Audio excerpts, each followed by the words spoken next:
All right, folks, welcome back for episode 2 of Tailgate Talks. It's Matt with On Trail Training, and today I want to talk a little bit about shackles and what the differences are between them. In this hand, I've got your kind of standard off-road shop variety of screw-pin bow shackle. In this hand, this orange one is one that is rated for industrial standards and rated for overhead lifting. Big difference between these two pieces.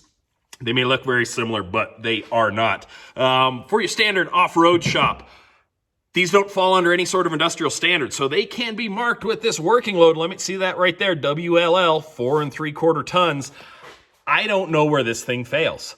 I don't know if this is with a 2-to-1 standard, 3, 4, 5-to-1. I'm not sure. I know it'll hold that 4 3/4 tons. Past that, I don't know.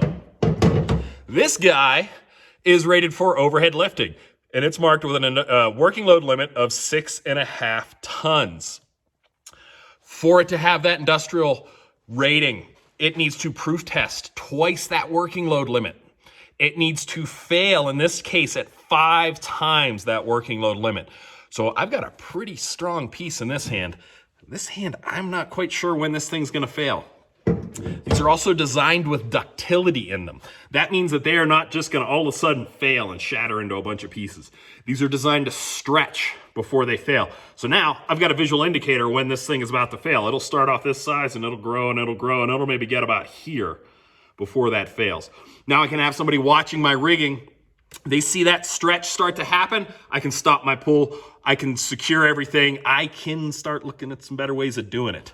I've got a warning with this that I can pay attention to.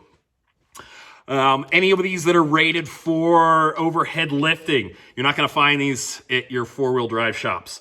You need to go to an industrial supplier for this. I use places like Denver Wire Rope. I use those guys a lot. Weil & Co. Fastenal, any of those industrial shops. You go in there and they will know what the ratings on these are.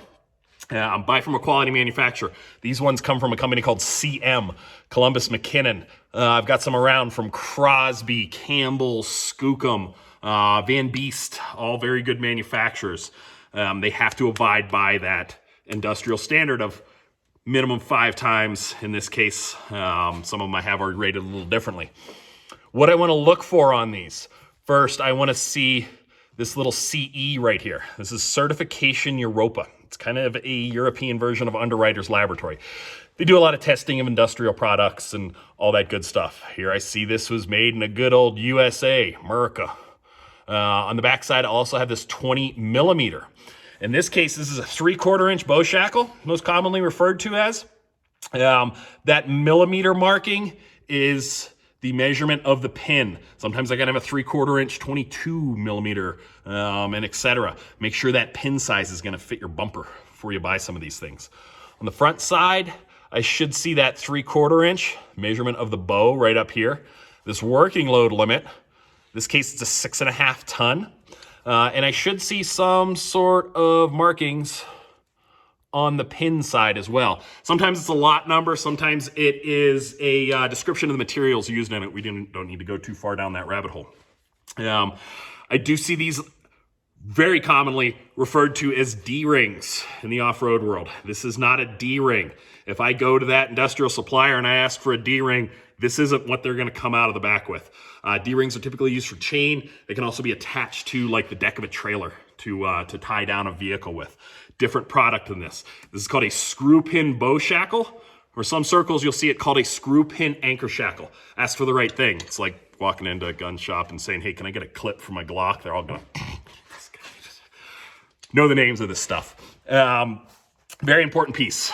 I want to make sure this is going to be one of the last places I'm going to have a failure. I'd much rather put that failure point to something a lot safer like my winch rope. Lot safer when that synthetic winch rope comes back at me than this chunk of metal. When this stuff fails, especially this variety, these pieces can move at 1,500 feet a second. It's bullet speed for a 4 or 5 pound chunk of metal. This will go right through body panels of your vehicle. Putting your hood up isn't gonna do anything. It will go right through the hood and possibly through you. Don't do that. When I load these, for that full working load limit, they need to be loaded in this kind of vertical fashion right here. Straight line. If I go 5 degrees off of that, from 5 degrees to 44 degrees, I've got to cut that working load limit by 30%. If I go past that 45 degrees, I've now have to cut that working load limit by half. So if I am side pulling this shackle, keep in mind that this thing is significantly weaker than it may have been. When I attach these, when I'm attaching them to a point, for off-road uses, industrial Ukraine guys have a different way of doing this.